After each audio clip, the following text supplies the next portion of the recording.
Hello dear, welcome to my YouTube channel easier pharmacology and I am Harshit.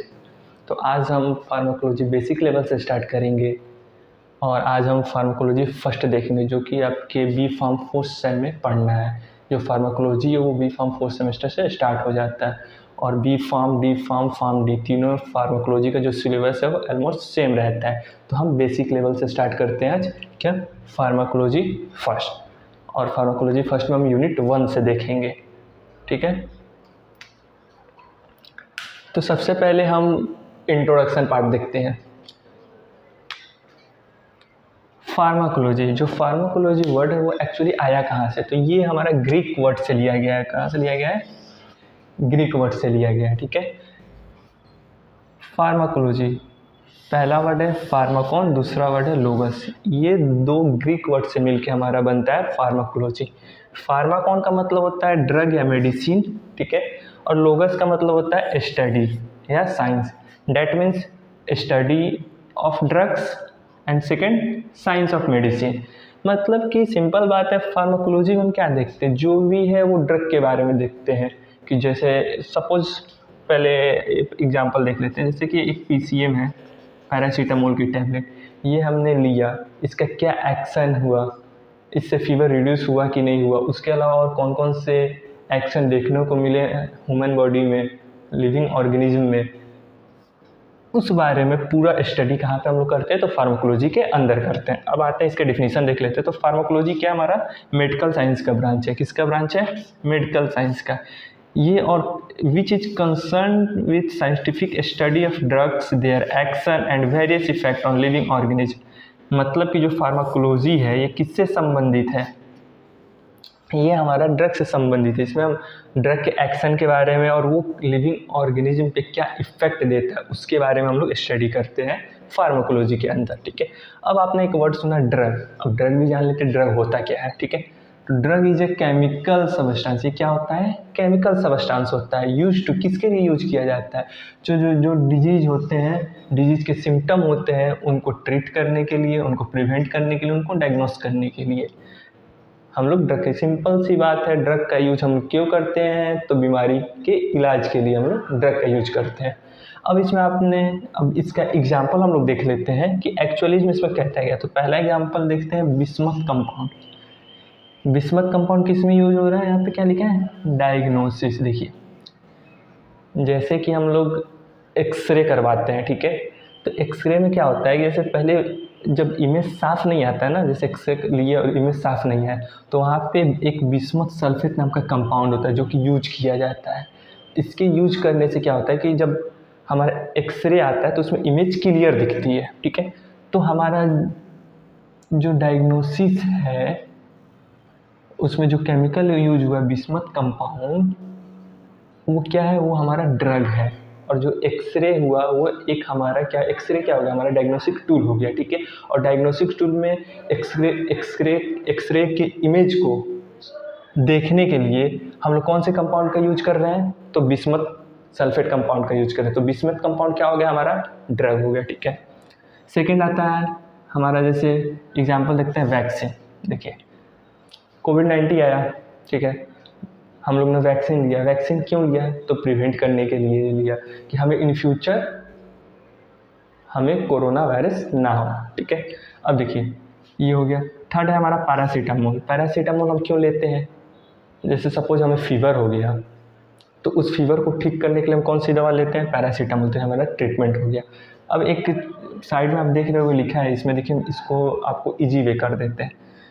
Diagnose क्या होता है? Diagnose का मतलब क्या होता है? Identification of particular disease and disorder. मतलब किसी बीमारी को पता लगाने के लिए, उस इंसान को कौन सी बीमारी होती है उसके लिए हम लोग क्या करवाते हैं? डायग्नोसिस करवाते हैं, यानी उसका टेस्ट करवाते हैं। ठीक है, दूसरा आता है prevention. Any action taken to keep people healthy. मतलब मनुष्य, इंसान, व्यक्ति हेल्थी रहे, स्वस्थ रहे, उसके लिए की जाने वाली कार्रवाई, उसके लिए की जाने वाली कार्रवाई को हम लोग क्या कहते हैं? प्रिवेंशन। थर्ड आता है ट्रीटमेंट। क्योर एंड इलनेस या इंजरी।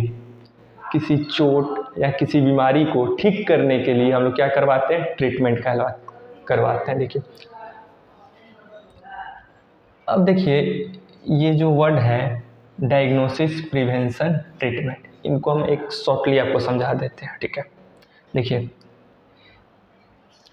मान लीजिए कोई एक पर्सन है, ठीक, इसे मान लीजिए सर्दी हो रहा है, जुकाम हो रहा है, मैंने बहुत टाइप से इसके सिम्टम दिए। तो इसका जब टेस्ट कराया गया यानी डायग्नोस कराया गया, ठीक है, तो इसे निकला सपोज टाइफाइड बुखार, ठीक, इसे क्या निकला, बुखार। सपोज ये बुखार छोड़ दीजिए, सपोज हम एक कोविड-19 का लेते हैं, जो अभी कोविड-19 जो वायरस चल रहा था, ठीक है, इससे सर्दी जुकाम होता है। इसका जब सिम्टम चेक कराया गया तो इसे क्या निकला, कोविड-19, ठीक है। अब उस कोविड-19 का इसे पता चल गया इसे वायरस हुआ, कौन सा वायरस हुआ है, कोविड-19 वायरस हुआ।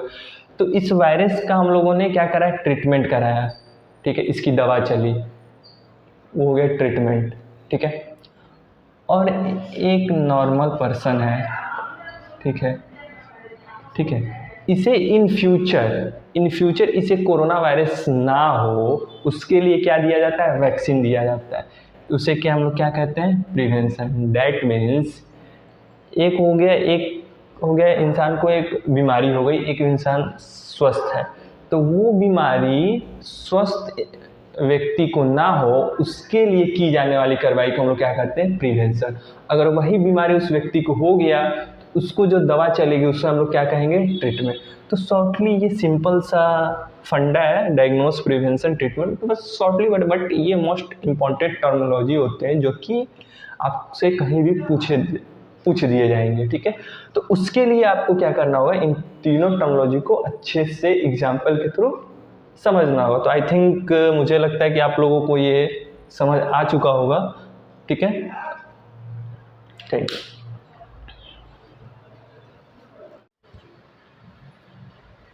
चलिए अब हम नेक्स्ट टॉपिक देखते हैं, हिस्ट्री। फार्माकोलॉजी के हिस्ट्री के बारे में जानते हैं कुछ, इसमें किन किन साइंटिस्ट का कंट्रीब्यूशन है, कौन कौन से साइंटिस्ट ने क्या डिस्कवरी किया है, उन्हें और किस नाम से जाना जाता है, उन्हें क्या कहा जाता है। तो देखिए, हमने एक तरफ साइंटिस्ट का नाम लिखा है, एक तरफ लिखा है नोन फॉर, यानी उन्हें किस लिए जाना जाता है। देखिए, हमने बिल्कुल पॉइंट वाइज लिखा है, जो कि आपको कंपटीशन एग्जाम में भी फ़ायदेमंद होगा। बहुत जगह देखोगे आप पैराग्राफ में बताया जाता है, पैराग्राफ लिख के, तो वो पैराग्राफ हमें नहीं पढ़ना, हमें स्मार्ट वर्क करना है, और उसके लिए हमें पॉइंट वाइज में देखना पड़ेगा, ठीक है। तो आइए देखते हैं। तो पहले हमारे साइंटिस्ट हैं ओस्वाल्ड। इन्हें क्या कहा जाता है, इन्हें क्यों जाना जाता है, तो इन्हें फाउंडर ऑफ मॉडर्न फार्माकोलॉजी के लिए जाना जाता है, ठीक है। और इन्हें या तो आप इन्हें फाउंडर ऑफ मॉडर्न फार्माकोलॉजी कह सकते हैं, या इन्हें फादर ऑफ मॉडर्न फार्माकोलॉजी भी कह सकते हैं आप, ठीक है। सेकेंड साइंटिस्ट है हमारे हिप्पोक्रेट्स, इन्हें फादर ऑफ मेडिसिन के नाम से जाना जाता है, ठीक है। थर्ड है हमारे रामनाथ चोपड़ा, इन्हें फादर ऑफ इंडियन फार्माकोलॉजी के नाम से जाना जाता है, ठीक है। नेक्स्ट है हमारे जॉन जैकब एबेल, ठीक है। इन्होंने क्या किया था, इन्होंने हिस्टामिन का आइसोलेशन किया था पिट्यूटरी से, ठीक है, पहला काम था इनका।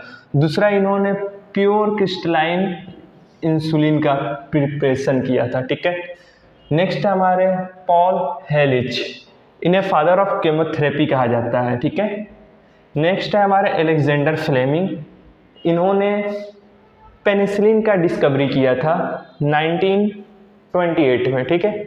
नेक्स्ट है हमारे पैरासेलस, ठीक है, इन्होंने बताया था मिनरल्स और केमिकल्स का यूज हम लोग कैसे करें। इन्होंने क्या बताया था, मिनरल्स एंड केमिकल का यूज किसके लिए, तो डिजीज के ट्रीटमेंट के लिए, ठीक है। नेक्स्ट हमारे बेंटिंग एंड बेस्ट, इन्होंने इंसुलिन का डिस्कवरी किया था 1921 में, ठीक है, ठीक है। लास्ट हमारे होरेस वेल्स, ठीक है, इन्होंने क्या किया था, N2O का यूज करके। N2O मतलब क्या होता है, nitrous oxide, also known as laughing gas, ठीक है। N2O nitrous oxide also known as laughing gas, इन्होंने 1844 में इसका यूज किया था किसके लिए? डेंटल एनेस्थेसिया के लिए यूज किया था, ठीक है। एल्मोट्स आपको समझ में आया होगा, इसमें कुछ ज़्यादा जानने वाला नहीं था, बस साइंटिस्ट के नाम जानने हैं और वो साइंटिस्ट किस लिए जाने जाते हैं, उनका क्या कंट्रीब्यूशन रहा है फार्माकोलॉजी के अंदर, बस वही सब है। आई थिंक आप सबको ये समझ आ चुका होगा।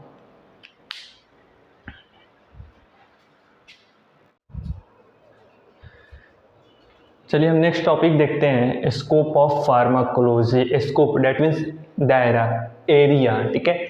तो the scope of pharmacology is following areas, ठीक है। इसका जो फार्माकोलॉजी का स्कोप है कहाँ का? फॉलोइंग एरियाज में है, ठीक है। देखिए इस बहुत जगह पढ़िएगा, पैराग्राफ टाइप में बताया जाएगा स्कोप, ठीक है। बट यहाँ पे हम लोग पॉइंट वाइज देखेंगे, आपका थ्योरेटिकल एग्जाम के साथ साथ ये आपके कंपटीशन एग्जाम में भी आपके लिए फ़ायदेमंद होगा, ठीक है। तो हम पॉइंट वाइज देखेंगे, स्मार्ट वर्क की तरह देखेंगे, ठीक है। तो देखिए पहला हमारा स्कोप क्या है? फार्माकोकाइनेटिक। इसमें क्या होता है? What the body does to the drug, ठीक है। देखिए यहाँ पे मैंने फार्माकोकाइनेटिक और फार्माकोडायनेमिक दोनों का हिंदी मीडियम में भी लिखा है, इसलिए कि ये दोनों में लोग बहुत कंफ्यूज हो जाते हैं, तो कंफ्यूज नहीं होना, ठीक है। पहला है हमारा pharmacokinetic, that means what the body does to the drug. That means क्या कह रहा है ये कि शरीर दवा के साथ क्या करती है। जब हम दवा लेते हैं तो शरीर उस दवा के साथ क्या करती है, तो इसके अंदर हम स्टडी ऑफ एडीएमई के बारे में पढ़ते हैं। ADME that means absorption, distribution, metabolism and excretion, ठीक है। सेकेंड है हमारा pharmacodynamic. Pharmacodynamic that means what the drug does to the body, what the drug does to the body, that means दवा शरीर पर क्या असर करती है। ये था कि शरीर दवा के साथ क्या क्या करती है, डेट मीन्स इसके अंदर हम एब्जॉर्प्शन, डिस्ट्रीब्यूशन, मेटाबॉलिज्म, एक्सक्रीशन के बारे में पढ़ेंगे। सेकेंड है हमारा फार्माकोडायनेमिक्स। इसमें क्या है? दवा शरीर पर क्या असर करती है, डेट मीन्स हम लोग इसमें ड्रग के मैकेनिज्म ऑफ एक्शन के बारे में पढ़ेंगे। जब ड्रग लेते हैं तो उसका फिजियोलॉजिकल इफेक्ट क्या होता है, बायोकेमिकल इफेक्ट क्या होता है, थेरेपेटिक इफेक्ट क्या होता है, ये सब हम लोग किसमें किसके अंदर स्टडी करते हैं? तो फार्माकोडायनेमिक के अंदर स्टडी करते हैं, ठीक है। क्लियर होगा। तीसरा है pharmacotherapeutic, that means deals with the proper selection and use of drug for the prevention and treatment of disease. देखिए सिंपल है, फार्माकोथेरापेटिक डेट मीन्स इसके अंदर हम लोग क्या स्टडी करते हैं कि जो ड्रग होता है उसका प्रॉपर सिलेक्शन करना, कि किस बीमारी के लिए हम लोग कौन सा दवा दें, कौन सा दवा बेटर रहेगा, कौन सा दवा सही रहेगा, ठीक है। वो हम लोग किसके अंदर स्टडी करते हैं? तो फार्माकोथेरापेटिक के अंदर। नेक्स्ट हमारा clinical pharmacology, scientific study of drug in man, मतलब कि जब दवा बनती है तो उसका एक ट्रायल होता है, क्लिनिकल ट्रायल होता है, ठीक है। वो किसके अंदर होता है? क्लिनिकल फार्माकोलॉजी के अंदर। किसके अंदर हम लोग उसके बारे में स्टडी करते हो? तो क्लिनिकल फार्माकोलॉजी के अंदर हम लोग स्टडी करते हैं, ठीक है। नेक्स्ट हमारा chemotherapy, deals with the effect of drug on micro organism, parasite which occur in the living organism. देखिए कुछ अनवांटेड सेल ग्रोथ है, जैसे हम लोग एग्जाम्पल की तरह एग्जाम्पल से देखते हैं, ठीक है। जैसे कि हम लोग इसके अंदर एक एग्जाम्पल ले लेते हैं, कैंसर, ठीक है। कैंसर में क्या होता है ना कि अनवांटेड सेल बॉडी के अंदर ग्रोथ होने लगते हैं, तो उस सेल को रोकने के लिए, किल करने के लिए हम लोग किसका यूज करते हैं? केमोथेरेपी का यूज करते हैं। केमोथेरेपी के अंदर एक पावरफुल केमिकल होता है जिसकी यूज से हम लोग कैंसर सेल हुआ उसको हम लोग किल और इनहिबिट करने का काम करते हैं। तो केमोथेरेपी क्या हुआ? हमारा एक ड्रग हुआ, ठीक है। नेक्स्ट हमारा टॉक्सिकोलॉजी, इसके अंदर हम लोग study of poison including the source, effect and treatment of poison. That means कि जैसे पॉइजनिंग होता है, पॉइजन्स होता है, जैसे कि फूड पॉइजन हो गया, किसी टाइप का पॉइजन अगर हमारे शरीर में होता है तो उसके बारे में हम लोग किसके अंदर स्टडी करते हैं? टॉक्सिकोलॉजी के अंदर करते हैं। वो पॉइजन कहाँ से हुआ, उसका सोर्स क्या है, फिर उसका ट्रीटमेंट क्या होगा, ठीक है। अब जब पॉइजन हो गया तो उसका इफेक्ट क्या देखने को मिला, उसको जो पॉइजन हुआ वो पॉइजन किसके कारण हुआ, फूड पॉइजन फूड के कारण होता है, ठीक है। तो इसलिए टॉक्सिकोलॉजी के अंदर मेन क्या स्टडी करते हैं? पॉइजन के बारे में स्टडी करते हैं, इसलिए हम लोग इसको also known as science of poison के नाम से भी जानते हैं, ठीक है। लास्ट है हमारा कार्डियोवास्कुलर फार्माकोलॉजी, ये तो आपको नाम से तो पता चल ही गया होगा। कार्डियो डेट मीन्स हार्ट, मतलब effect of drug on heart. इसके अंदर हार्ट से रिलेटेड पढ़ते हैं, जैसे हार्ट की जो भी बीमारी होती है उसके दवा के बारे में, उसके इफेक्ट के बारे में, जो भी A to Z जो पढ़ते हैं वो किसके अंदर पढ़ते हैं, कार्डियोवास्कुलर फार्माकोलॉजी के अंदर पढ़ते हैं। अब देखिए ये जो फार्माकोकाइनेटिक और फार्माकोडायनेमिक है, ये हम लोग इसको नेक्स्ट लेक्चर में इसको अच्छे से डिस्क्राइब करके पढ़ेंगे। नेक्स्ट लेक्चर डेट मीन्स कि टॉपिक वाइज चल रहे हैं, ठीक है, बट इन दोनों को हम लोग आगे अच्छे से डिस्कस करने वाले हैं, वो आपके पीछे सिलेबस के अंदर इंक्लूड है, ठीक है। और दूसरी बात कि एक क्वेश्चन आता है आपका ब्रांचेज ऑफ फार्माकोलॉजी। क्या क्वेश्चन पूछता है,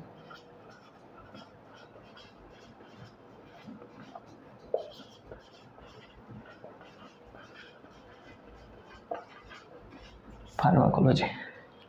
तो ब्रांचेज ऑफ फार्माकोलॉजी क्या होता है, तो यही तो ब्रांचेज होते हैं हमारा, pharmacokinetic, pharmacodynamic, pharmacotherapeutic, clinical pharmacology, chemotherapy, toxicology, cardiovascular pharmacology, यही सब हमारे ब्रांचेज, ये सब ब्रांचेज ही कहलाते हैं।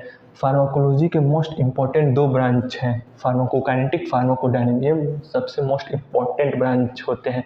ये भी सब ब्रांचेज है बट मोस्ट इंपॉर्टेंट कौन सा होता है, काइनेटिक एंड डायनेमिक, ठीक है।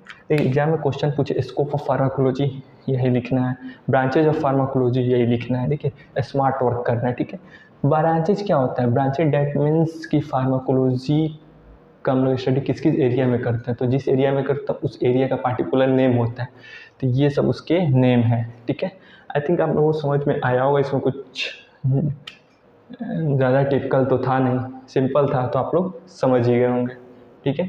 Thank you so much.